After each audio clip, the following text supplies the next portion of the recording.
Sanibonani, welcome back to my channel, welcome back to Nkosinopilile. Ngiyabonga kakhulu for coming. Akhohlwa kusubscribe, like video, share video as well.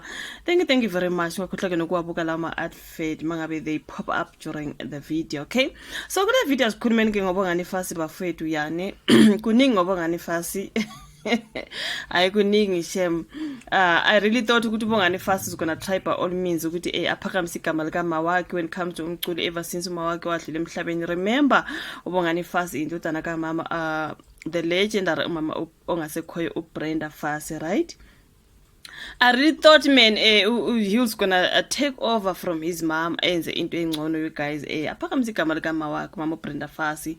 So okuningi engibona ngayakho ngichazi at all, you know, being a son of such a mommy like umama uBrenda Fassie and the nempilo ayiphila into azenzayo mangathi uyafunda nje lana kuma publications and all impilo yakhe nje okudakwa ukubhema noma mhlawumbe ama relationship problems idrama ekhona yena nepartner yakhe angazi yabona angazi nje ngeke ngiyenze ivideo ngobongani Fassie even though I always see him kukhulunywa ngaye indawo thizeni ukuthi uBongani Fassie sekuthe mina hawu uBongani, you couldn't even make your mom me proud.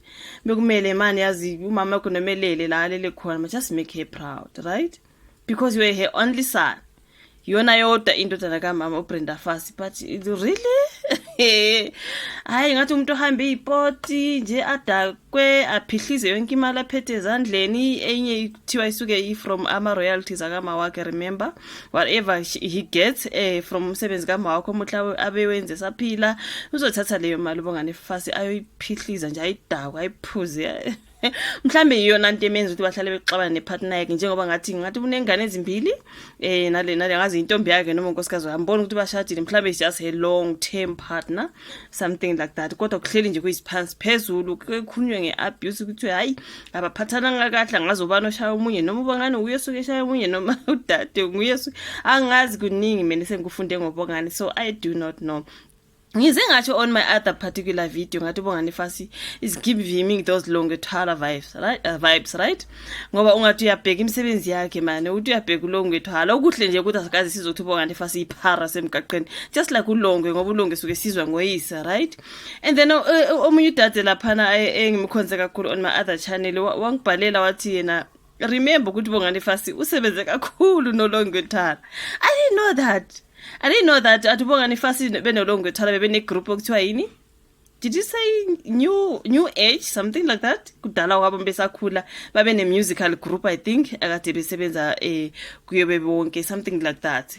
Ngoba kulesi story ngathi babhala ukuthi uyadaka yabe broker asebenza wonke ama royalties akama wakhe azayo kuba buchiko thwala ayifuna usizo engenamali. So I was like how uBongani Fassie kusho ukuthi baba uChiko Thwala wayesebenzana noMaMbrenda Fassie and then mhlambe since nje abo Bongani nabo Longwe babe ne musical group together, so mhlambe baba uChiko was actually kind of like a father to him like musically kodwa, right? Since bebesebenza bonke nabo Longwe besakhula bengama like young star something like that, so mhlambe that's why ke mase kunzima akagijimelele kuba uChiko Thwala ayodinga usizo. So and then I found out there ukuthi uBongani Fassie benolongwe kunje into eyi-one ngathi okay usizonke lezi zinto bazenza bebonke hayi ngoba guys istories kaBongani Fassie asikho mnandi just like izitori zakalongwe Thwala and mangithi yababuka ngithi hayi obhuti abadala abangaka like really nicabanga ukuthi ukuphuza kanje nibheme nidakwe niziphathe ngathi ngamaphara ningamadoda bayogcina ngani labo bhuti. Ngisho kanjalo ngoba nangu uBongani Fassie kunestory lapha basibhalile ngaye noma nje ezinye inyanga izizibe kuthi uBongani Fassie hospitalized after nightclub brawl. Ngathi nje besemaclubini edakiwe bagcina ke bemshayile ngesibhakela lapho udumbi ilihlo yazili kuningi nje ngaye. Yabona nje leli livalekile nje ubona ngelilodwa kuthiwa ushayiwe lapha eSpotini. Kuthiwa ke ube no 400,000 rands uBongani. I do not know mhlambe from ama royalties wakama wakhe or phela he's a musician, right? He's also a producer something like that.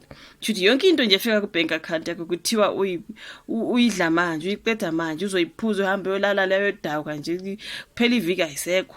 Mntakabawo So le 400k kade nayo kuthiwa imlaste only 2 months. 400,000 rand sebongani Fassie bese iphuphunyeke nke wayiqeda bengasena lutho. Wathi wagcina sexoshana la endlini ahlala khona sebekhiya ke iapartment yakhe ngoba phela akanayo imali yerent. uBongani Fassie lo. Hayi angeke bafethu asifunde kudaba lwakhona kuthiwa Troubled, a producer and singer uBongani Fassie, the son of late veteran artist Brenda Fassie, has been hospitalized after getting into a drunken brawl. uBongani got into an altercation at Wynns Lodge in Centurion last night and has been admitted to a hospital in Johannesburg North. Kuthiwa bekuyi-fist fight ke kuthiwa laphana a friend said that uBongani went on a partying spree and got into a horrible fight at a club where he was assaulted. It was so bad. He had to be admitted because he lost a lot of blood. The source said uBongani got hit on an already existing scar. Shuthi bamshaye phezulu kwelinye nje inxeba kade livele likhona mntakabawo bavele baphinda phezulu. Kuthiwa leso scar ke he got it last year when he was stabbed in the arm by an unknown man at a traffic light in Randburg. Wayekwaziwe ke kule nxeba lelo sebebuye bamshaya. He was also stabbed on the head and beaten with a metal pipe. He said that uBongani got into a fight with an unknown man who was having an altercation with his girlfriend and he tried to intervene. But we don't know how it started, but we saw an exchange of words and then fists were flying. uBongani can't fight, so he was beaten up. So shuthi bekunomuntu obelwa nentombi yakhe uBongani wathi angingenele mhlambe mhlambe intombi thizeni nawe uBongani bunayo yini ngeke wazi into ezenzeka lapha ezipotini. Bavele bamshaya kuthiwa ke ngoba ke akakwazi ukulwa ke yena ubhuti bavele bamshaya ke laphana bavele bamdlanethi kanjalo nje. So the friend added that uBongani has not been discharged from a Pretoria hospital and will be getting an operation. The scar needs a small op, but he will be fine. Kuthiwa ke a few weeks ago uZimoja reported about uBongani Fassie ukuthi he had started living like a rock star and he blew 400,000 rands in 2 months. According to the source, uBongani took both his kids, uBrenda noBongani. Ushuthi ingane zakhe uBrenda uBongani. Wow, that's nice. Igama likama wakhe nelakhe enganeni zakhe, which is cool.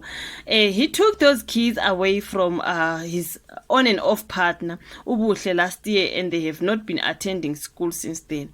Ever since wathatha lezi ngane kumawazo uhlala nazo yena uBongani and azingeni isikole ngoba phela wabasusa esikoleni kunjalo nje.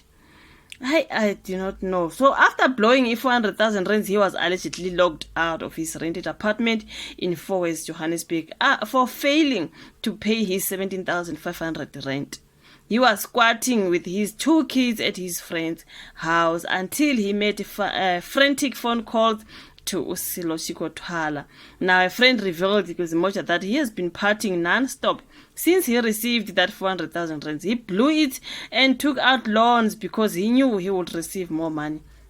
Shuthi methe wayithola ke leyo mali njengoba nje ephuphunywe nge400k usebuye wayothatha namaloni ngoba uyazi ukuthi still sazongena enye imali. I'm sure inye kusuka ama royalties akama wakhe mhlambe inye nayo suke iphandile kancane, but still uBongani Fassie can't pay irent yakhe ka 17,500. Why ngayohlala kadinga iroom la 3,000 akho ngoba phela really sebemvalele ngaphandle unengane ezimbili uqosheme nazo lapha kamngane wakhe ngoba eyakhe apartment akakwazi ukukhokha irent. Ubathatheleni kabantwana kumawabo, at least bayeke bahlale kumawabo mhlambe nendawo engcono. Manje nawe kuseqosheme nabo ngale kubangani ngoba yekisa isikolo wathatha kumawo yena uyadaka uyaphuzula lezi sport. So umelele spotini nje bakuliwa kanje ezogwazwa ezothiwani suke seyipotini ingane zisuke ezikubani. That's my question. Because ukuthi the kids he took them away from his on and off partner, ukuthi bahleli be on and off babonke bahlukene wathatha abantwana kuBongani Fassie uyohlala nabo kodwa maye ezipotini yodakela lengeke then abantwana bakubani. That's my question nje bakuthiwa he's squatting at his friend's place. Abantwana basuke belapho nje kamngane yena mayihambile yophuza manje njengoba admithiwe esibhedlela abantwana bakubani cause phela ngayena kwakhe ukuphuza nokudakwa nje fighting and all kuri bona kuningi you guys ngobongani shame. For me I was like, dude, you can't even make your mom proud. This is the life that you have to live. Imali nje ebuya kuma wakho umsebenzi kama wakho omuhla ewenze saphila uzoyireceive uhambe futhi uyidawa yonke. Like really? ayi angazi bafethu yizona ndaba zikaBongani Fassie nanhleli ngiziba nje but namhlanje ithi ke sikhulumeke ngalolu daba ngoba naku uyambona nje udumbile amehlo nje ubona ngelihlo elilodwa linye livalekile mntakabawo kuthiwa ke bamshayele futhi bamshaye phezulu kwelinye inxeba because you can't fight. So mawusazi ukuthi wena you can't fight, rather stay away from inkinga. Noma uhambe izipoti uyazazi ukuthi wena akwazi ukulo umuntu mekusukela vele uthule. The problem usudakiwe akwazi ukuthula kuzovela usukela abantu bese bayakushaya because you can't fight.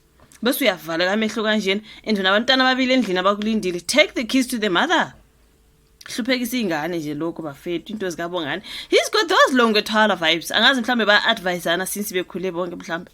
Maybe ba adviseana and uyabona nje like really these two men. Angazi bafethu ilona daba ke lukaBongani Fassie indodana kamama uBrenda Fassie kuningi ngayi kuningi drama yonke ulongwe nyakutshela ulongwe phuma. But anyways, thank you so much for watching le video. Like, subscribe, share mntaka waso phinde sibonane futhi kwenye elandelayo. Bye.